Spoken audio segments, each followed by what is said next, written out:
Hello guys, welcome to my channel.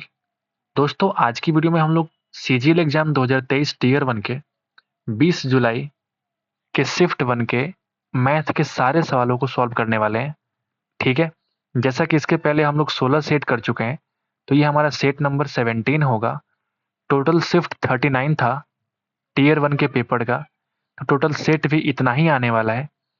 तो अगर आपको अच्छा लगता है हमारा सॉल्यूशन, तो सब्सक्राइब कर सकते हैं हमारे चैनल को, और वीडियो एक बार देखिए। अगर आपको अच्छा लगे तो लाइक भी कर सकते हैं, ये आपकी मर्जी है। ठीक है, मैंने अपने हमेशा 100% देने की कोशिश की है। आपको सॉल्यूशन जरूर अच्छा लगेगा अगर आप एक बार ध्यान से देखते हैं तो। ठीक है, आगे बढ़ते हैं, शुरुआत करते हैं हम लोग मैथ्स की। चलते हैं हम लोग मैथ्स से क्वेश्चन की तरफ।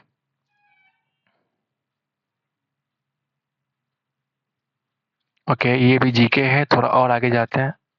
आ चुका है हमारा सवाल मैथ्स का। ठीक है, ओके। पहला सवाल बोलता है कि यदि एक पुरुष और या दो महिलाएं या तीन लड़के किसी काम को 121 दिन में पूरा कर सकते हैं, तो एक पुरुष, एक महिला और एक लड़का मिलकर उसी काम को कितने दिन में पूरा करेंगे। ठीक है, यानी आपसे बोला कि एक जो पुरुष है वो दो महिला के बराबर है या तीन बॉय के बराबर है। तो इन तीनों का अगर आप इफिशियंसी निकालने की कोशिश करें तो कितना हो जाएगा। इन 1 2 3 का एलसीएम 6, 6 को डिवाइड कर दो 1 से तो 6, ये 3 और ये 2। आपको इफिशियंसी का रेशियो मालूम चल गया। अब सवाल ये बोलता है अकॉर्डिंग टू क्वेश्चन कि एक पुरुष यानी कि 6 इंटू 121 दिन में पूरा कर सकता है, तो एक महिला, एक पुरुष और एक लड़का मिलकर उसी काम को कितने दिन में करेंगे। तो 6 गुना 6 और 3 9, 9 2 11 इंटू नंबर ऑफ टाइम। ठीक है, तो आप जरा देखिए 21 कट जाएगा 21 बार में, टी की वैल्यू कितनी हो जाएगी 66 डेज। पहला सवाल आसान सवाल, शुरुआत कर चुके हम लोग, आगे बढ़ते हैं। ए और बी अलग अलग एक कार्य को 18 दिन और 30 दिन में कर सकते हैं। ए और बी 18 दिन और 30 दिन में कर सकते हैं, ये नंबर ऑफ डेज है। ठीक है, अलग अलग की बात कर रहा है। ए और बी एक साथ कार्य करना शुरू करते हैं, लेकिन ए कार्य पूरा होने के इतना दिन पहले काम छोड़ देता है। कार्य पूरा होने से इतना दिन पहले काम छोड़ देता है। ठीक है, और बी अकेले शेष कार्य को पूरा करता है। ए ने कितने दिन तक कार्य किया है, आपसे ये पूछ रहा है। अगर इन दोनों का मैं एलसीएम निकालूं तो एलसीएम कितना आ जाएगा बताइए। 18 और 30 का जो एलसीएम होगा वो 90 होगा, यानी इन दोनों की इफिशियंसी कितनी हो जाएगी 18 पचे 90 और 30 तिया 90। 5:3 का इफिशियंसी रेशियो है। ए और बी एक साथ काम करना शुरू करते हैं, लेकिन ए जो है कार्य पूरा होने से 16 इंटीजर 2/3 दिन पहले काम को छोड़ देता है। ठीक है, बी अकेले शेष कार्य को पूरा करता है। इसके दो तीन तरीके हो सकते हैं। ठीक है, तो बी अकेले शेष कार्य करता है, यानी इतने दिन पहले काम अगर छोड़ा है तो मैं कह सकता हूं कि इतना दिन बी जो है अकेला काम करता है। बी अकेला काम करता है, बोलिए, मैं कह सकता हूं ना। यानी एक दिन में अगर बी काम करता है 3, तो 16 गुणा 3 48, तो 50/3 दिन में 3 से मल्टीप्लाई करोगे, यानी ये 50 काम बी ने अंतिम में अकेले किया था। टोटल काम अगर 90 है तो 90 में से 50 काम बी ने अकेले किया, और स्टार्टिंग का 40 काम ए और बी दोनों मिलकर करते हैं। तो 5 और 3 8 से अगर मैं डिवाइड कर दूं तो ये 5 दिन स्टार्टिंग में क्या होता है कि ए प्लस बी दोनों मिलकर काम करते हैं। यानी मैं कह सकता हूं कि ए ने कितने दिन काम किया, मतलब ए ने 5 दिन काम किया। आई बात समझ, बहुत बढ़िया सवाल ये। आगे बढ़ते हैं। नेक्स्ट क्वेश्चन बोलता है कि एक इनलेट पाइप खाली टैंक को 120 घंटे में भर सकता है। इनलेट का मतलब होता है पानी भरने वाला। ठीक है, तो एक पाइप है जिसको मैं ए मान लेता हूं, जो 120 घंटे में भर सकता है, मतलब प्लस। जबकि एक आउटलेट पाइप पूरी तरीके भरे टैंक को 54 घंटे में खाली कर सकता है। ये नंबर ऑफ आवर्स है, ये टाइम की बात कर सकते हैं, इतना टाइम लगाता है, इतना घंटा लगाता है। यदि टैंक खाली होने पर 8 इनलेट पाइप और 3 आउटलेट पाइप एक साथ खोल दिए जाते हैं, तो टैंक कैसे भर जाएगा। बिल्कुल भर जाएगा, मतलब कितने घंटे लगेंगे। तो 120 और 54 का आप एलसीएम तो निकालो पहले, ठीक है। तो एलसीएम कितना हो जाएगा, अगर मैं 6 से काटूं तो 6 से कट जाएगा 9 बार में, और ये 6 से कट जाएगा 20 बार में, तो 20 9 180, और चूंकि हम 6 से काटे थे इसका मतलब कितना हो जाएगा एलसीएम, 180 गुणा 9 इनका एलसीएम हो जाएगा। तो अगर मैं इनका एफिशिएंसी निकालूं तो वो जरा निकालो, तो कितना हो जाएगा 20 1.5 गुणा 6 यानी कि 9, ये 54 कितना हो जाएगा बताओ, 6 9 54 यानी कि 20 एफिशिएंसी हो गई। तो आपसे पूछा टोटल वर्क आपके पास है कितना, 180 इंटू 6, 8 इनलेट पाइप मतलब 8 9 72, ठीक है। और ये तो इफिशियंसी माइनस में होगी ना, और 3 आउटलेट मतलब 20 3 60 माइनस कर देंगे। बोलिए ना कितना टाइम लगेगा, आप मल्टीप्लाई गुना भाग कर लो, यही आंसर होगा 180 इंटू 6, और ये बन जाएगा 12, 6 दूना 12 2 90 से 90 आवर्स लगेंगे इस टंकी को भरने में, अगर 8 इनलेट पाइप और 3 आउटलेट पाइप को एक साथ खोल दिया जाए। बढ़िया सवाल था। आगे बढ़ते हैं। बिल्कुल आपको ये सवाल का ये फार्मूला बेस्ड सवाल आ गया है, तो आपसे ये वाला फंडा पूछ रहा है। बिल्कुल ठीक है। तो ये फार्मूला आपको मालूम होगा पहले से, ठीक है। मुझे जहां तक याद आ रहा है फार्मूला मैं लिख रहा हूं, एक बार आप जरा बताना कि मैं अगर गलत करूं तो A cube plus B cube plus C cube minus 3abc is equal to 1/2 times A plus B plus C into A minus B का whole square plus B minus C का whole square plus C minus A का whole square. Clear है? ठीक है। अगर आपको इसको निकालना है, इसको मैं एक्स मान लेता हूँ थोड़ी देर के लिए, बार बार उतना नहीं लिखना पड़ेगा। इसकी वैल्यू है कितनी, 405 इज इक्वल टू 1/2 15, और ये एक्स मुझे निकालना है, ठीक है। तो 15 से कितनी बार में कटेगा, 15 दूना 30, 105 15 70, यानी एक्स की वैल्यू कितनी आ गई 54। एक्स है क्या, तो ये जो पूरा हमने माना था वो उसकी वैल्यू आ जाएगी 54। आगे बढ़ते हैं। सेल ऑफ ब्लूटूथ दे रखा है earphones in India in lakhs, ठीक है। सेल ऑफ ब्लूटूथ है, लाख में दिया हुआ है। Find the approx percentage increase in the sale of earphones from 2017 से 2020। 17 किधर है, इधर, और 20 किधर है, इधर। यानी आपसे बोला गया 49.7 से बढ़ के 84 हो गया, तो कितना इंक्रीमेंट हुआ है, तो 34.3। ये इंक्रीमेंट है। बेस वैल्यू 49.7 इंटू 100%, ये अगर आप सॉल्व कर लोगे तो आपका सवाल का आंसर आ जाएगा, ठीक है। आपसे पूछा है कि अप्रोक्सीमेट परसेंटेज निकालना है, तो गुणा भाग करने की आवश्यकता ज़्यादा है नहीं। मैं थोड़ा सा शॉर्ट तरीके अप्लाई करूंगा। मैं कैसे करूंगा, यहाँ भी हम दो थोड़ा बड़ा, या फिर हम एक काम करते हैं, 3 से कट रहा है क्या, 3 दूना 6 4 10 नहीं कट रहा है, 7 से कट रहा है क्या, हाँ 7 से तो कट रहा है। पहले हम काट लेते हैं, 7 से भी नहीं कट रहा है ना, 28 कट रहा है, 7 चौक 28, 6 और 3 7 9 63, 7 सत्ते 49 1, यानी 49/71/100 इंटू 100%।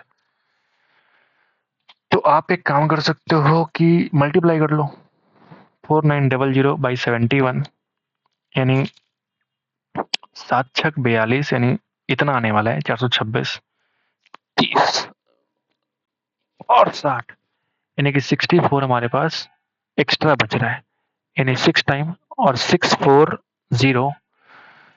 तो अगर मैं 9 टाइम से करूं, 9 बार में, तो कितना हो जाएगा, 7 9 63 और 7 1 9 9, तो ये लगभग 640 के बराबर ही तो है। तो 69% क्या कह रहा है कि अप्रोक्सीमेट इसका परसेंटेज इंक्रीज है। उम्मीद करते हैं कि आपको ये आसानी लगा होगा, डेसिमल को देख के ज़्यादा मुश्किल नहीं हुआ। आगे बढ़ते हैं कि a प्लस ए कहाँ से आ गया। 3:4:5 के अनुपात में भुजाओं वाले 3 घनों को पिघलाकर एक ऐसा घन बनाते हैं जिसका विकर्ण दे रखा है, तो तीनों घनों की भुजाएं क्या होगी, ठीक है। ये उम्मीद करते हैं कि बढ़िया सवाल है, ठीक है, जहां तक मैं देख पा रहा हूँ। अगर भुजाओं दिया हुआ है तो मैं कह सकता हूँ कि 3x 4x और 5x मैं मान लेता हूँ थोड़ी देर के लिए, ठीक है। तो अगर मैं घनों को पिघलाऊंगा और एक नया घन बनाऊंगा तो रेडियस के क्यूब का सम एक नए रेडियस के क्यूब के बराबर होगा। यानी यानी मैं क्या कह सकता हूँ कि जो नया रेडियस, अगर आप इसको x नहीं भी मानते हैं थोड़ी देर के लिए, तो मैं क्या कह सकता हूँ बताओ, 3 का क्यूब प्लस 4 का क्यूब प्लस 5 का क्यूब, ये कुछ तो आने वाला है, मान लो x का क्यूब, ठीक है, कुछ तो आने वाला है x का क्यूब। तो ये बन जाएगा 27, 64 और ये 125। जरा आप जोड़ो तो कितना आ जाएगा, 6 2 8 4 11, 91 प्लस 125 यानी कि 216, और ये तुम्हारा एक्स क्यूब के बराबर है। यानी मैं कह सकता हूँ कि x जो है वो 6 के बराबर है। अब चूंकि हमने रेशियो की बात करी है, तो जो नया वाला होगा, जो नया वाला घन बनेगा, उस घन का साइड साइड जो है ना वो 6 के मल्टीपल में होगा, 6 के मल्टीपल में होगा, क्योंकि हमने ये रेशियो का वैल्यू लिया था, ठीक है। अगर ये 6 के मल्टीपल में होगा तो इसका विकर्ण आपको दे रखा है 18√3। बहुत बढ़िया सवाल, बहुत बढ़िया सवाल। तो इस साइड के माध्यम से अगर हम डायगोनल निकालें, डायगोनल, तो कितना हो जाएगा, 6x इंटू √3 a होता है, यानी 6√3 इंटू एक्स। और सवाल में आप देख सकते हैं कि सवाल में इसी विकर्ण का वैल्यू दे रखा है, 6√3 एक्स का वैल्यू कितना दे रखा है, 18√3। बहुत बढ़िया सवाल। आप जरा देखिए, √3 कट जाएगा, 6 गुणा 3, यानी x की वैल्यू आ गई 3। बहुत बढ़िया। जब x की वैल्यू आ गई 3 तो हमने इसको फिर से x मान लिया। तो तीनों घनों की भुजाएं कितनी हो जाएगी, 3 तिरिके 9, 4 तियां 12 और 5 तियां 15 centimetre. The required answer is 9 cm, 12 cm और 15 cm। बढ़िया सवाल। आगे बढ़ते हैं। राधिका के पास पालतू पशुओं के रूप में 2 कुत्ते, 3 खरगोश और 4 तोते हैं। तो राधिका के खरगोशों की संख्या 3 और पालतू पशुओं की कुल संख्या 2 3 5 4 9। ऐसे ऐसे सवाल पूछते हैं ना, माथा गर्म हो जाता है सीजीएल से। कैसे कैसे एग्जामिनर लोग हैं, क्वेश्चन सेट करने वाले बैठे हुए हैं, मुझे पता नहीं चलता यार। साधारण ब्याज की एक निश्चित दर पर कोई राशि 2 वर्ष में स्वयं की इतनी गुणी हो जाती है। तो आपसे बोला कि वार्षिक ब्याज दर ज्ञात करें। थोड़ा दिमाग लगना चाहिए सवाल को सॉल्व करने में, तब तो बोलते हैं सीजीएल के पेपर है, ठीक है। एसआई की एक निश्चित दर पे कोई राशि 2 वर्ष में स्वयं की इतना गुणा हो जाती है। मतलब आपने क्या बोला कि 7 की वैल्यू बढ़ के 8 हो गई 2 ईयर्स में, यानी 1 साल में 1/7। अब चूंकि 1/7 का इंक्रीमेंट कितना हुआ है, 2 ईयर्स में हुआ है, तो 1 साल में जो इंक्रीमेंट होगा 1/14, इसी को तो बोलेंगे rate of interest. Rate of interest बताओ, इसी को तो बोलेंगे रेट ऑफ इंटरेस्ट। यानी 1/14 का मतलब होगा कितना, 1/14 इंटू 100%, यानी कि 50/7%, यानी कि 7 इंटीजर 1/7%। सवाल ऐसे पूछो कि थोड़ा कलम चलाने का मौका मिले, ठीक है। तो ये ऑप्शन नंबर क्या हो जाएगा, 4। आगे बढ़ते हैं। गोवा में उपस्थित होने वाले छात्रों में से, गोवा में उपस्थित, where is Goa, this is Goa, में उपस्थित होने वाले छात्रों में से गोवा से पात्र पाए जाने वाले छात्रों का प्रतिशत किस वर्ष में सबसे अधिक है, ठीक है। आपसे कह रहा है कि आप भाई अलग अलग क्या करें, परसेंटेज निकालिए, इनका इनका इनका इनका और फिर इनका। तो आपको देख के पता चल जाएगा कितना परसेंटेज कितना है। ये पहले वाला जो है ना, पहले वाला आप देखोगे तो लगभग 10% से ज्यादा है, ठीक है। 780 प्लस 30, ये 750 प्लस 800, ये जो परसेंटेज आएगा ये लगभग 11% से हल्का सा कम आएगा, ठीक है। 880 और 920 ये भी जो है इससे तो कम ही है, ये भी इससे तो कम ही है, ठीक है। ये देखते हैं 7200 और ये 850, ये आपको 12% के आसपास है। ये आप देखोगे 74 और ये 560 ही तो 10% से भी कम है, मतलब 8-9% के आसपास, 8% के आसपास है। तो सबसे अधिक परसेंटेज जो है आप देखेंगे 12% लगभग, ये 2015 में है। तो ऑप्शन नंबर क्या हो जाएगा? 4। आगे बढ़ते हैं, ठीक है। तालिका चार्ट के नाम पे मजाक कर रहे हैं ये लोग, ठीक है। फिर आपने बोला एक सवाल, क्या है अगला सवाल देखो जरा। 130 मीटर और 120 मीटर लंबाई की दो रेलगाड़ियां समान दिशा में समानांतर रेखाओं पर क्रमशः इतना किलोमीटर पर आवर की चाल से चल रही हैं। जैसे ही देखा हमने सेम डायरेक्शन, तो लगा दो रिलेटिव स्पीड वाला। टाइम निकालने के लिए दोनों का सम करेंगे, 250 मीटर T1 + T2 बाई 40 और 50 का डिफरेंस हो जाएगा 10 किलोमीटर पर आवर। 5/18 से मल्टीप्लाई कर दो, 5/18 से क्या कर दो? मल्टीप्लाई कर दो। तो ये बन जाएगा मीटर पर सेकंड। ये बन जाएगा मीटर पर सेकंड बन जाएगा। मीटर से मीटर खत्म। आप देखेंगे 10 × 50, 50 से कट जाएगा 5 बार में, 18 × 90, 90 सेकंड इस सवाल का आंसर है। आगे बढ़ते हैं। AB की लंबाई, दी गई आकृति में चाप AB की लंबाई वृत्त की त्रिज्या के 3 गुना के बराबर है। ये देखो आप, ये भी ये चाप इसकी लंबाई कह रहा है, ये जो लंबाई है ना AB, तो चाप की लंबाई क्या होती है? 2πr × θ/360। और इसकी लंबाई तुमने कह दिया कि रेडियस के 3 गुना के बराबर है, मतलब 3r के बराबर है, ठीक है। तो r से r काट लीजिए, r से r काट लीजिए। तो आपसे क्या पूछा कि r के संदर्भ में त्रिज्यखंड OAB का क्षेत्रफल निकालना है। OAB का क्षेत्रफल त्रिज्यखंड, यानी कि आपको थीटा निकालना बहुत जरूरी है। तो थीटा कितना हो जाएगा बता दो, थीटा कितना हो जाएगा बता दो। तो आप बोलेंगे 360 × 3 बाई 2π। नहीं काटता हूँ थोड़ी देर के लिए, क्योंकि मुझे पता है कि कटने वाला ही आगे चल के। 2π लिख देता हूँ मैं। तो आपसे क्या पूछा? त्रिज्यखंड का एरिया। तो एरिया निकालने के लिए πr² × θ/360 नहीं होगा क्या? पाई आर में ही आंसर दे रखा है, इंटू थीटा का वैल्यू जब निकाला यहाँ पे पटक दो, 360 × 3/2π। और पहले से आपको 360 यहाँ पे लिखा हुआ है। अब जरा काट दो, आंसर ले लो। आप देखेंगे पाई से पाई खत्म, 360 से 360 खत्म, यानी जो आंसर आने वाला है 3/2 × r²। इसी को तो बोलते हैं 1/1.5 × r²। This is the required answer. आगे बढ़ते हैं। अगर sin x की वैल्यू 3/10 है तो इतने की वैल्यू क्या होगी? बिल्कुल ठीक, बिल्कुल ठीक। ये हमारा p है, ये हमारा h है।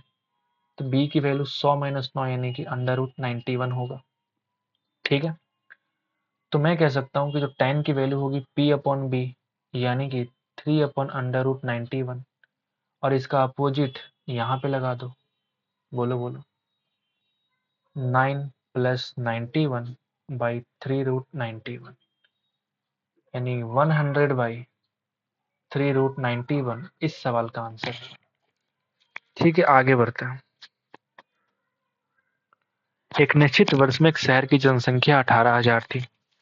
एक निश्चित वर्ष में एक शहर की जनसंख्या 18,000 थी। यदि अगले वर्ष पुरुषों की जनसंख्या में 5% की वृद्धि और महिलाओं की जनसंख्या में, ठीक है, मेल और फीमेल की जनसंख्या में 5% और 7% की वृद्धि होती है, ये इंक्रीमेंट है, ठीक है। तो सवाल क्या पूछता है कि जैसे इंक्रीमेंट हुआ तो कुल जनसंख्या बढ़ करके 19,200 हो गया। पहले था 18,000, ये बढ़ के हो गया 19,200। उस दिए गए वर्ष में पुरुषों और महिलाओं की जनसंख्या का अनुपात क्या था? बिल्कुल ठीक है। तो जैसे ही इस तरह का सवाल में हम लोग क्या करते हैं, वही गाय मुर्गा वाला सवाल है ये, ठीक है। आपने क्या बोला कि इसमें डिफरेंस कितना हुआ, कितना इंक्रीमेंट हुआ? तो आप बोलेंगे 1,120, सॉरी सॉरी, क्या बोलेंगे भाई? 19,200 यानी कि 1200 का इंक्रीमेंट हुआ है। 1200 लोग का जनसंख्या बढ़ गया है, टोटल डिफरेंस है ये। अगर मुझे बताइए मेल लोगों का नंबर निकालना है तो सबको मुझे फीमेल मानना पड़ेगा, सबको मुझे फीमेल मानना पड़ेगा। यानी 7% मान लिया हमने, 180 का 7%, 18 सत्ते कितना होता है? 126, यानी कि 1260 है ना, इतना आ जाएगा 7%। इतना होना चाहिए इंक्रीमेंट, लेकिन इंक्रीमेंट है कितना एक्चुअल में 1200, यानी कि माइनस कर दो 1200। 5% और 7% का डिफरेंस होता है 2%, और 2% कितना हो जाएगा 18,000 का, तो आप बोलेंगे 360। 2% का डिफरेंस, तो 2% का मतलब क्या होता है 2/100, 100 चला जाएगा ऊपर। ठीक है, यानी m की वैल्यू आपको मिलने ही वाली है। m की वैल्यू होगी कितनी, तो आप बताइए। इसका डिफरेंस हो जाएगा 60, 60/2 यानी कि 30, 30 × 100 यानी कि 3000। मेल की संख्या कितनी थी 3000, तो फीमेल की संख्या कितनी हो जाएगी 15,000। अगर पुरुषों और महिलाओं की संख्या निकालना है 3000:15,000 यानी कि 1:5। इस सवाल का आंसर है। बढ़िया सवाल, बेहतरीन सवाल, ट्रेडिशनल सवाल, कुछ भी नया नहीं, कुछ भी अलग नहीं, सब कुछ सेम, सब कुछ आसान। ठीक है, आगे बढ़ते हैं। एक नाव जो है 12 घंटे 30 मिनट में धारा के अनुकूल 60 किलोमीटर और धारा के प्रतिकूल 40 किलोमीटर जा सकती है। मतलब मैंने बोला 60/x+y प्लस 40/x-y धारा के प्रतिकूल 12.5 घंटे यानी कि 25/2। Equation number first. ठीक वैसे ही हमने क्या बोला, 84 किलोमीटर धारा के अनुकूल, 84 किलोमीटर धारा के अनुकूल x+y और धारा के प्रतिकूल 63 किलोमीटर। तो इसके लिए 18 घंटे 54 मिनट यानी 18 9/10। ठीक है, इतना घंटा लग जाएगा, बोलिए ना, इतना घंटा लग जाएगा। अगर मैं इसको सिंपल तरीके में चेंज भी कर दूं, तो 18 × 10 180 प्लस 9 यानी कि 189/10 हो जाएगा ना। तो आपसे पूछा कि शांत जल में नाव की चाल कितनी है निकटतम पूर्णांक। ठीक है, नाव की चाल तो हमने x माना हुआ है, और धारा की चाल कितनी होती है x y। ये हमारा नाव यानी कि बोट का चाल, और ये जो है हमारा स्ट्रीम का चाल। ठीक है, तो आपसे पूछ रहा है कि x की वैल्यू क्या होगी। ठीक है, कोई बात नहीं, देखते हैं क्या होगी, देखते हैं जरा क्या होगी। थोड़ा कैलकुलेटिव तो है, इतना तो समझना पड़ेगा, कैलकुलेशन तो है। तो आप देखेंगे अगर, तो ये जो है 12×5 = 60 है, और ये 12×7 = 84 है। अगर मुझे कटवाना है तो इस पूरे को हम 7 से मल्टीप्लाई करेंगे, और इस पूरे को हम 5 से मल्टीप्लाई करेंगे, और दोनों को हम कर देंगे माइनस। आपको दिखेगा इससे फायदा, मैं बता रहा हूँ आपको, इससे फायदा थोड़ा तो दिख जाएगा। 1 मिनट रुक जाओ, जरा हिल गया है, बस बस बस। ठीक है, तो हमने क्या बोला हूँ कि हमने इसको 7 से मल्टीप्लाई किया, इसको 5 से मल्टीप्लाई, तो इसको हम माइनस करते हैं, ये प्लस वाला साइन भी माइनस हो जाएगा, और प्लस वाला फिर से क्या हो जाएगा माइनस। बट ये बहुत लेंदी दिख रहा है मुझे, बहुत लेंदी दिख रहा है सच में। कोई बात नहीं, करते हैं। ठीक है, तो ये हो जाएगा 7×6 = 42 यानी कि 420/x+y, और 8×5 = 40, 5×4 = 20 यानी कि ये पूरा इससे कट जाने वाला है। ठीक है, यहाँ बचेगा 7×4 = 28 यानी कि 280/x-y। ठीक है, और इधर बचेगा 6×5 = 30 और 3×5 = 15 यानी कि माइनस कितना हो जाएगा, माइनस देखो 315। आएगा कि नहीं आएगा बताओ। हमने क्या किया, 7×28 पॉजिटिव में, और ये जो माइनस आ गया आप देखोगे, तो 6×5 = 30, 3×5 = 15, 315। ठीक है, इज इक्वल टू, इधर देखोगे आप तो 175/2, और ये माइनस कितना हो जाएगा, मल्टीप्लाई करो, 18×5 = 90, 9×5 = 45 यानी कि 945/10। अगर आप काटोगे इसको 5 से, ये कट जाएगा 5×2, और ये कट जाएगा 5×5। ठीक है, 4×4 = 8 40 और 9 189/2 बन जाएगा आपका। ठीक है, मुझे यहीं पे काटना चाहिए था 5 से 2 बार में, मैंने ध्यान नहीं दिया, कोई बात नहीं। आगे जरा सॉल्व करते हैं इसको, आओ जरा इधर सॉल्व कर ले, बढ़िया सवाल मिला है बहुत दिनों बाद। ठीक है, तो आप देखेंगे इधर कितना आ जाएगा, -35 और ये आने वाला है, दो दो एलसीएम निकाला तो -14/2। ठीक है, तो आप जरा देखिए, ये कट जाएगा -7 से 2 बार में, और ये कट जाएगा -7 से 5 बार में। ये 2 से 2 खत्म, मतलब मैं कह सकता हूँ कि x माइनस वाई की वैल्यू आ चुकी है 5। अगर x माइनस वाई की वैल्यू आ चुकी है 5, तो किसी एक में आप इस वाले फंडा में क्या कर लो, x माइनस वाई की वैल्यू पटक दो, तो यहां से आपको x प्लस वाई की वैल्यू निकल जाएगी। x प्लस वाई की वैल्यू निकल जाएगी। मैं जरा चेक करवाता हूँ थोड़ी देर में, देखो जरा। इसके वैल्यू हमने क्या रख दिया, इसके वैल्यू रख दिया हमने 5, तो 5 गुणा 8 यानी कि बन जाएगा 40। तो ये 8 अगर इधर आया तो 12.5 में से अगर 8 कम करेंगे तो 4.5 बनेगा, यानी कि x प्लस वाई की वैल्यू 60/4.5 नहीं होगा क्या, 60/4.5। यानी अगर अगर अगर थोड़ी देर के लिए देखो, कितने से कट जाएगा, 3 से कट जाएगा क्या, 3 से कट जाएगा 20 बार में, 3 से कट जाएगा 1.5। यानी x प्लस वाई की वैल्यू अगर आप देखें तो ये इस डेसिमल को ऊपर ले जाओ, तो 5 गुणा 3 और ये 5 गुणा 40, 40/3। थोड़ा लेंदी सवाल दे ही दिया है, क्योंकि यहाँ पूछ भी रहा है निकटतम पूर्णांक निकाले, मतलब ऑफकोर्स डेसिमल में आने ही वाला है। तो अगर आप इसको x की वैल्यू निकालेंगे, x की वैल्यू, तो इन दोनों को जोड़ करके हाफ कर दीजिए, यानी 5 प्लस हो ही चुका है 40/3/2 होगा कि नहीं होगा, 5 3 15 प्लस 40 यानी कि 65। सॉरी सॉरी सॉरी, ठीक है, 5 3 15 प्लस 40 यानी कि 55/3 दूना 6, 3 दूना 6। तो आप देखेंगे ये 6 9 54 एक ज्यादा, मतलब 9 पॉइंट समथिंग, लगभग 9 किलोमीटर/आवर। निकटतम पूर्णांक क्या हो जाएगा, 9 किलोमीटर/आवर। और यही इस सवाल का आंसर है। बेहतरीन सवाल, बेहतरीन इस टर्म से कि थोड़ा कैलकुलेशन भी है, थोड़ा अच्छा सवाल भी है, थोड़ा गुणा भाग प्लस माइनस सब कुछ सीखने को मिलता है इस तरह के सवालों में। इससे आप घबराएं नहीं, इस तरह के सवाल प्रैक्टिस करने से फायदा ही होगा आपको, एग्जाम हॉल में कैलकुलेशन स्पीड बढ़ेगी। मैं थोड़ा धीरे धीरे इसलिए करता हूँ ताकि दोबारा करना ना पड़े, वरना वीडियो बहुत लेंदी हो जाएगा, बहुत लंबा हो जाएगा। ठीक है, गलती होने पे क्या होता है, दोबारा करना पड़ता है। आगे बढ़ते हैं। एक दुकानदार 20% के लाभ पर हेडफोन की एक जोड़ी को इतना में सेल किया, तो आपने बोला 5520 जो है वो 20% के लाभ के बाद है, तो अगर मैं 100 से मल्टीप्लाई कर दूं तो ये इसका सीपी हो जाएगा। अब सवाल पूछता है कि अब इसे अगर मान लो फिर से नया एसपी जो है 4370 अगर होगा तो लाभ होगा कि हानि होगा, आप इसका परसेंटेज का रेशियो निकालो, परसेंटेज बोल रहा हूँ, सीपी और एसपी का रेशियो निकाल लो आप। ठीक है, आओ जरा कटकुट करते हैं। 20×100, 20×6 = 120, ठीक है ना। उम्मीद करते हैं कि ये इससे कटेगा। ठीक है, 6 9 54, 6 दूना 20, 6 दूना 12 और ये 0, तो 9 5 45 और 100 यानी कि 4600 H2 4370। तो आप देखो ये 0 से 0 खत्म, 4 3 7 7 14 नहीं कटेगा, यानी आप देखोगे 460437।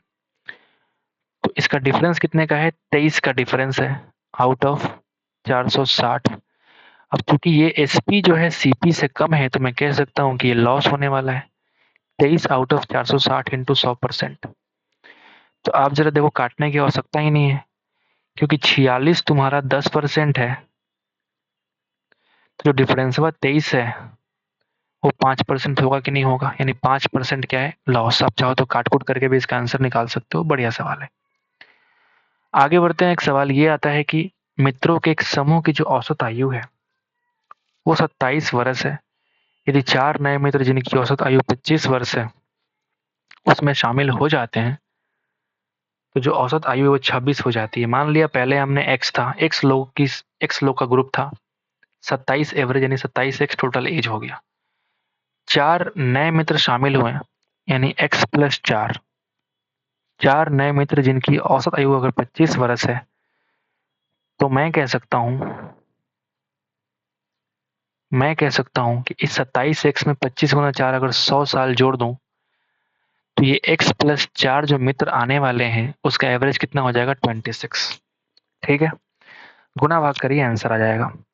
26x में से इसको कम करेंगे तो क्या हो जाएगा, x की वैल्यू कितनी आने वाली है, 26 × 4 यानी कि 104, माइनस कितना हो जाएगा, 100, यानी x की वैल्यू कितनी है 4। ये 4 आखिर है क्या पता है आपको? ये 4 वो है जो स्टार्टिंग में कितने लोग शामिल थे, स्टार्टिंग में किसी समूह में कितने मित्र थे, ये वही है x। क्योंकि अगर एक की औसत आयु अगर 27 थी तो 4 की जो वैल्यू होगी टोटल वो 27 इंटू एक्स होगा। यही आपसे पूछा गया है कि समूह में कितने लोग शामिल थे स्टार्टिंग में, दैट इज नंबर 4। आगे बढ़े। 484 के उन भाजकों का योग कितना है जो पूर्ण वर्ग है। ठीक है, 484 उन भाजकों का आपको योग निकालना है जो पूर्ण वर्ग है। ठीक है, इसको ऐसे करते हैं ना, मैं जरा भूल चुका हूँ। 2 4 2 4 2, फिर 2 से किया तो 1 2 1, फिर 11 से किया तो 11 इंटू 11। अब मैं क्या कर सकता हूँ, 484 को मैं लिख सकता हूँ 2 into 2 into 11 into 11। Total number of भाजक अगर निकालना हो तुम कैसे निकालते थे कि 2 का पावर 3 इंटू 11 का पावर 2 करके, सॉरी 2 है ना, तो एक एक संख्या बढ़ा देंगे और फिर हम उसको मल्टीप्लाई करके निकालते थे। बट योग निकालना है आपको जो पूर्ण वर्ग है। पूर्ण वर्ग अगर है तो आप मुझे एक बात बताओ, इसको हम कैसे लिखते थे? 2 का पावर 0, ठीक है, प्लस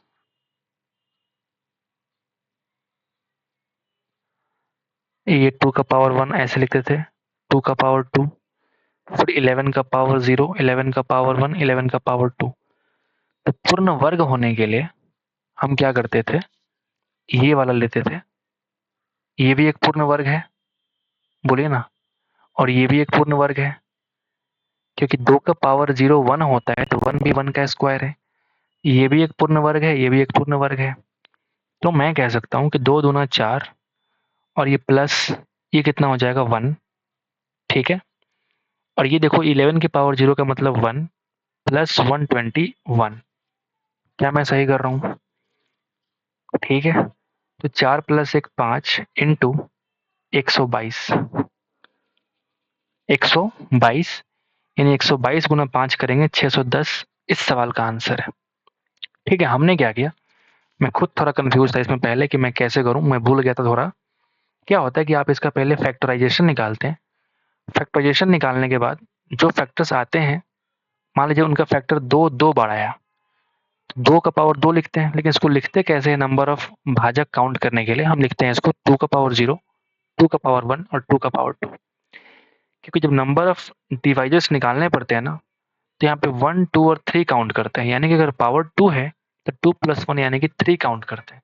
उसको लिखते कैसे हैं, इस तरीके से। लेकिन जब भी आप लिखेंगे इस तरीके से तो ये प्लस में लिखेंगे, राइट। एक भाजक का एक प्लस में लिखेंगे, फिर मल्टीप्लिकेशन ऐसे लिखते चले जाएंगे। 2 का पावर 0 भी एक एक क्या है, परफेक्ट वर्ग है, पूर्ण वर्ग है। और फिर 2 का पावर 2 भी एक पूर्ण वर्ग है, तो 4 प्लस 1 5 हो गया, जो कि सम निकाल रहा है आपसे, योग पूछ रहा है। तो 5 और इंटू क्या हो जाएगा 122 यानी कि 610 इस सवाल का आंसर। ये बढ़िया सवाल है, इस तरह का सवाल बहुत दिनों बाद पूछा गया है।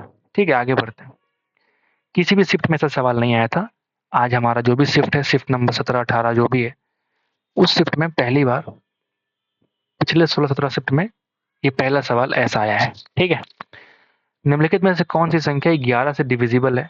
आप डिवाइड करके चेक कर लो, कुछ भी चेक करने की आवश्यकता नहीं है कि हाँ और डिजिट का सम निकालो, फिर इवन डिजिट का सम निकालो, फिर दोनों का डिफरेंस करो, जो 11 से कटेगा वो उसका आंसर होगा। ऐसे करोगे बहुत लंबा टाइम लग जाएगा। इस तरह के सवालों को आप काट के चेक कर लिया करो कि 11 से कट रहा है कि नहीं कट रहा है। फार्मूला के पीछे भागोगे तो फिर टाइम तुम्हारे पास बचेगा ही नहीं एग्जाम हॉल में। ठीक है, सवाल ये है कि कोसेक 2910, अच्छा ठीक है, इस तरह के सवाल करने होते हैं तो देखते हैं जरा कैसे करें। पहले सिंपल करते हैं इन सबको, 360 से एक्स्ट्रा लिखते हैं, फर्स्ट क्वाड्रेंट में सबको ले आते हैं। तो मैं कह सकता हूँ 3 सते 3 अट्ठे 2400, ठीक है, और 6 अट्ठे 48, ठीक है, यानी कि 2880, यानी 2910 है। तो मैं कह सकता हूँ कि ये कोसेक 30 के बराबर है, क्योंकि रोटेशन के बाद वापस जो है, मान लो ये तुम्हारा अगर ट्रिग्नोमेट्रिक वैल्यू दे रखी है तो 360 डिग्री के बाद और कोई वैल्यू यहाँ पे है 360 के बाद वापस क्या होता है, यहीं पे लौट के आता है।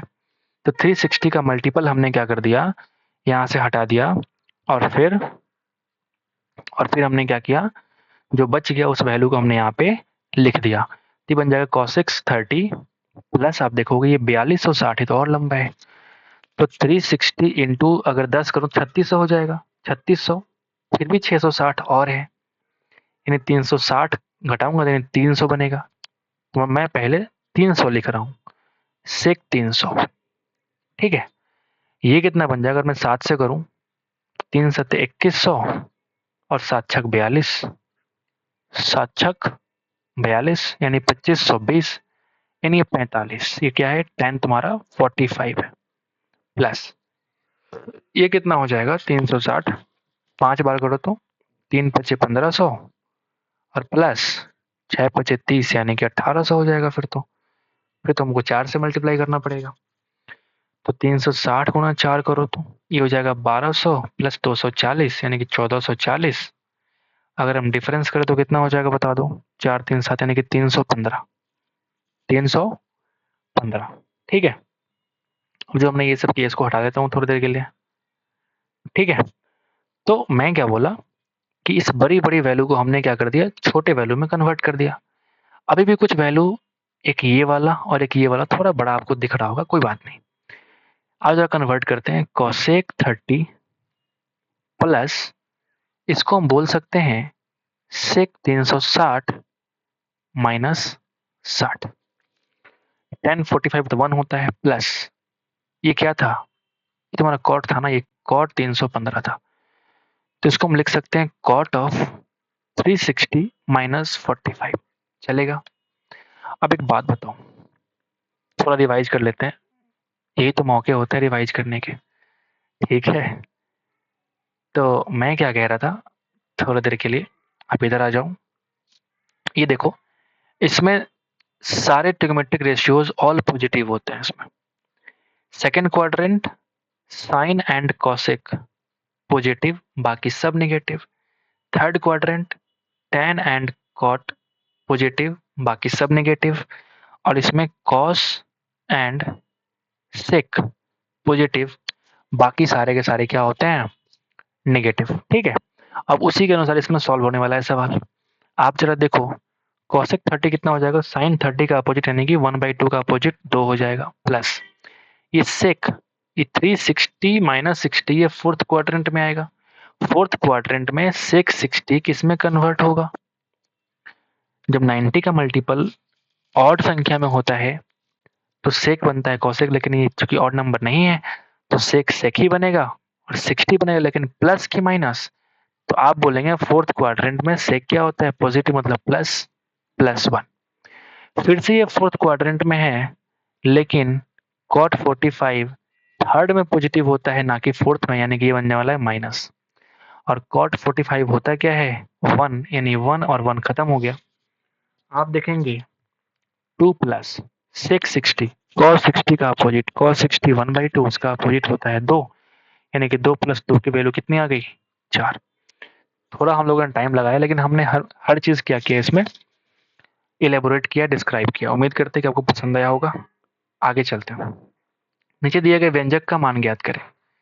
व्यंजक का मान ज्ञात करें, जब वैल्यू सारे कांस्टेंट हैं कुछ ना करो, जो मन करे वैल्यू को पटक दो, जो मन करे वैल्यू को पटक दो। Sine square theta 1 sine square theta 2 की वैल्यू 1 होती है जब दोनों का सम क्या होता है 90, इस पूरे का वैल्यू तो 1 हो गया। ठीक है, इसको हम लिख सकते हैं सेक स्क्वायर 90 माइनस थीटा, यानी ये बन जाएगा हमारा cosec square theta minus cot square theta, और नीचे सिर्फ बचा है 2, नीचे सिर्फ बचा है 2। ये तो फार्मूला है जिसका वैल्यू 1 होता है, तो 1/2 का मतलब होता है 0.5। Option number 1 is the answer. आगे बढ़ते हैं, अगला सवाल क्या होता है कि C1 और C2 दो संकेंद्रित वृत्त इस प्रकार हैं कि C2 की त्रिज्या C1 की त्रिज्या से कम है, C2 की त्रिज्या C1 की त्रिज्या से कम है। ठीक है, 1 मिनट के लिए जरा मैं ट्राई करता हूँ कि क्या सर्कल सही से बना सकता हूँ कि नहीं। 1 मिनट चेक कर लेता हूँ कौन सा तरीका होता है। तो वो तरीका है ये वाला है क्या, नहीं, ये वाला तो नहीं है। ठीक है, ये होता है, पता नहीं मैं भूल रहा हूँ। इसमें ऑप्शन दिया रहता है कि मैं फटाफट सर्कल ड्रॉ कर सकता हूँ। ये क्या है? ये तो कुछ और ही है। ठीक है, थोड़े दिनों में सीख जाऊंगा मैं। ठीक है, अभी मैं अपने हाथ से कर लेता हूँ। ये देखो जरा, ये तुम्हारा सर्कल एक बड़ा सा, और संकेंद्रित होने का मतलब ये होता है कि इसके अंदर एक और सर्कल जिसका सेंटर क्या है, सेम है। सेंटर क्या है, सेम है। तो आपने बोला कि C2 जो है ना, C2 वो C1 की त्रिज्या से कम है। मतलब मैं कह सकता हूँ कि C2 अंदर वाला सर्कल है और C1 जो है वो बाहर वाला सर्कल है। दोनों का ये तुम्हारा क्या है, संकेंद्रित सेंटर हो गया।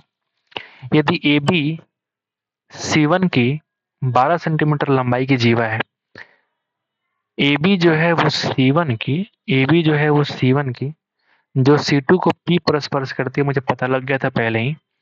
अगर ये पूरा 12 सेंटीमीटर का है तो मैं कह सकता हूँ कि आधा 6 सेंटीमीटर का होगा, और इसका नाम दे रखा है AB। AB, ठीक है। तो आपसे बोला कि AP की लंबाई क्या होगी। Where is A, where is P? I don't know where is P। Where is P?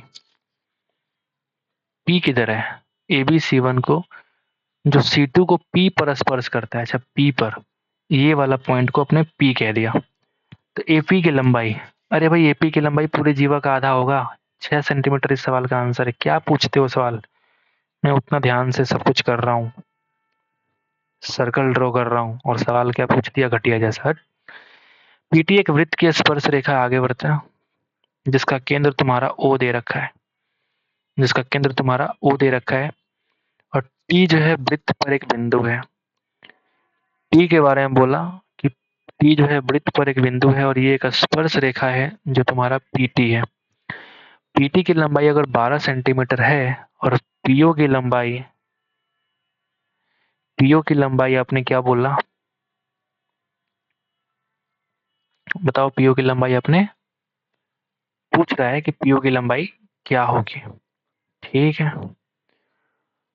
तो कुछ भी अगर नहीं दिया तो फिर कैसे निकाल पाएंगे, मुझे समझ नहीं आ रहा है। अच्छा, दे रखा है, सॉरी सॉरी। इसकी वैल्यू OP की लंबाई दे रखी है, PO की लंबाई 13 सेंटीमीटर। तो त्रिज्या कितना होगा? इससे आसान क्या ही सवाल है। किसी भी टेंजेंट पे उसका रेडियस क्या होता है, 90 डिग्री। लगा दो अब पाइथागोरस। 13 स्क्वायर माइनस 12 स्क्वायर का अंडर रूट 5 इस सवाल का आंसर है। आगे बढ़ते हैं। किन्हीं दो प्रकृत संख्याओं के योग का वर्ग, योग का वर्ग अगर आपको दे रखा है 784, मतलब x प्लस वाई की वैल्यू 28। दी गई संख्याओं का जो गुणनफल है वो कितना है, 192 है। तो इन दोनों संख्याओं के वर्गों का धनात्मक अंतर, वर्गों का धनात्मक अंतर निकालना है। क्या होगा? ठीक है, क्या होगा बताइए आप। कुछ भी नहीं है इस सवाल में, अगर आप करने की कोशिश करें तो फटाफट कर सकते हैं। आइए जरा करते हैं। ठीक है, मुझे दिख रहा है कि 16 गुना 12 है। ठीक है, कैसे दिख रहा है मैं बता सकता हूँ फटाफट। क्योंकि 16 प्लस 12 करोगे तो 28 बन जाएगा, और 16 गुना 12 करोगे तो 192 आ जाएगा। इन दोनों का स्क्वायर का डिफरेंस करोगे तो ऑफकोर्स वटेवर जो आंसर का रिक्वायरमेंट है वो आने वाला है। बट ये शॉर्ट तरीका है दिमाग में फटाफट करने का, वो हम लोग यहाँ पे नहीं करने वाले, हम लोग करेंगे बेसिक मेथड। तो क्या होने वाला है, आपको इसमें कह सकता हूँ कि ये जो है इसके बराबर x minus Y into X plus Y कर सकते हैं। x प्लस वाई की वैल्यू मालूम है 28। अगर मुझे x माइनस वाई निकल जाए मेरा काम हो जाए। आओ जरा x माइनस वाई निकालते हैं। कैसे निकालेंगे आप देखो जरा। x माइनस वाई का square is equal to X plus Y का square minus 4 into X Y, होता है ना फॉर्मूला। आप चाहो तो इसको हाईलाइट कर सकते हो, क्योंकि ये फार्मूला हर बार आते हैं एग्जाम में, कहीं ना कहीं तरीके से इस्तेमाल हो ही जाते हैं। तो अगर मुझे x माइनस वाई निकालना है दोस्त, एक्स प्लस वाई का स्क्वायर जो कि 784 दे रखा है, माइनस 4 इंटू 28 दे रखा है। ठीक है, यानी 28 का स्क्वायर है, 28 गुना 28, तो मैं कह सकता हूँ 28 कॉमन निकाल लिया तो 28 गुना 4 यानी कि बच जाएगा 24। ये क्या है, x माइनस वाई का स्क्वायर। यानी अगर मैं इसका अंडर रूट ले लूँ तो तुम्हारा x माइनस वाई की वैल्यू आएगी, 28 इंटू 24 का अंडर रूट। कुछ मिस्टेक किया क्या मैंने? इन दोनों संख्याओं के वर्गों का धनात्मक अंतर निकालना है।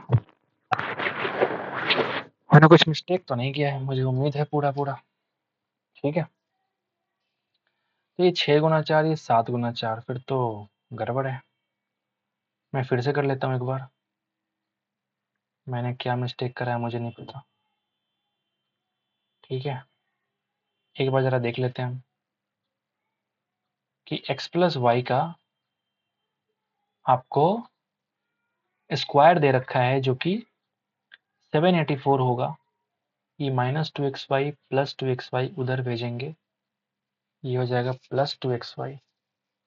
अरे यार, नहीं ठीक तो है, ठीक तो है।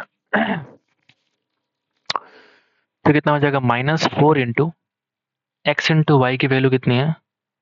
192, और हमने कितना लिखा था उस समय? 28। अरे यार, कितना बेवकूफ़ हूँ मैं। तो ये आप देखोगे 784 माइनस 19 चौक 76, 8 4 दूना 8 यानी कि 768, यानी कि ये बन जाएगा तुम्हारा 16 के बराबर। अब आंसर आने वाला है x माइनस वाई की जो वैल्यू होगी अंडर रूट 16 यानी कि 4 के बराबर। उस 4 को उठा के आप यहाँ रख दो और तुम्हारे सवाल का आंसर आ जाएगा 112। ठीक है, हमने थोड़ा सा मिस्टेक यहाँ पे कर दिया था, 28 लिखा था हमने 192 के बदले। ठीक है, तो आप इस तरीके से इस्तेमाल कर सकते हैं इस सवाल का फार्मूला का यूज करके। आगे बढ़ते हैं। एक फ्रॉक का जो अंकित मूल्य है वो 4500 है। दो क्रमिक छूट पर बेच दिया 2400 में, तो पहली छूट अगर 20% है यानी कि 900 कम करेंगे पहली छूट में 3600, फिर से बेचा है 2400 में। तो आप कहीं ना कहीं देख पा रहे होंगे ये अपने अपने तीसरे हिस्से का डिस्काउंट दे रखा है, मतलब 1200 का डिस्काउंट कितना हो जाएगा 3600 में? 1/3 हिस्सा, और 1/3 हिस्सा का मतलब होता है 33.33%, यानी कि 33 इंटीजर 1/3%। व्यंजक इतना का मान ज्ञात कीजिए अगर 1 प्लस एम की वैल्यू नॉट इक्वल टू 0 हो। 1 प्लस एम की वैल्यू नॉट इक्वल टू 0 हो, मतलब आपसे कह दिया कि m की वैल्यू नॉट इक्वल टू -1। मतलब आपके अनुसार m की वैल्यू -1 नहीं रख सकते, बाकी आपको जो मन करे रख दीजिए।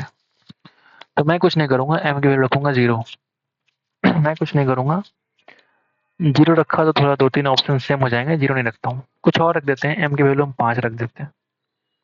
m की वैल्यू हम रख देते हैं 5, यानी 1 का स्क्वायर 1 माइनस 5 का स्क्वायर 25, यानी कि -24।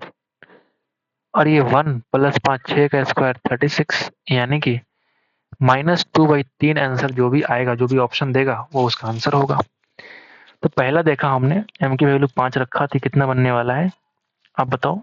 -4/6, यानी कि पहला आंसर ही कितना आ गया? -2/3, जो कि इसके बराबर है। तो पहला आंसर तो करेक्ट है ही, 0 तो पहले ही नहीं होगा। यहाँ निकाल के चेक कर लो, 1 प्लस 5 और 1 माइनस 5 यानी कि 6/4, ये तो 3/2 आ रहा है, तो ये भी हमारा नहीं होगा, और ये 1 तो बिल्कुल नहीं होगा। नहीं, ऑप्शन नंबर 1 क्या हो जाएगा? इस सवाल का आंसर हो जाएगा। ठीक है, क्योंकि 1 प्लस एम अगर नॉट इक्वल टू 0 है तो इसका मतलब ये कहना चाहता है कि m की वैल्यू -1 के बराबर नहीं है। सो उम्मीद करते हैं कि आपको वीडियो अच्छा लगा होगा। 25 के 25 सवाल हम लोगों ने किया है, थोड़ा स्लो तरीके से किया है, बेसिक तरीके से किया है, सारे कंसेप्ट को रिवाइज करते हुए किया है, तो थोड़ा आपको अच्छा लगा होगा। और हमने अपना बेस्ट कोशिश किया है कि आपके सामने प्रेजेंट करूं हर एक सवाल को, हर एक सॉल्यूशन को। So thank you so much for watching the video. I hope this video will help you in the examination. ठीक है, so thank you so much.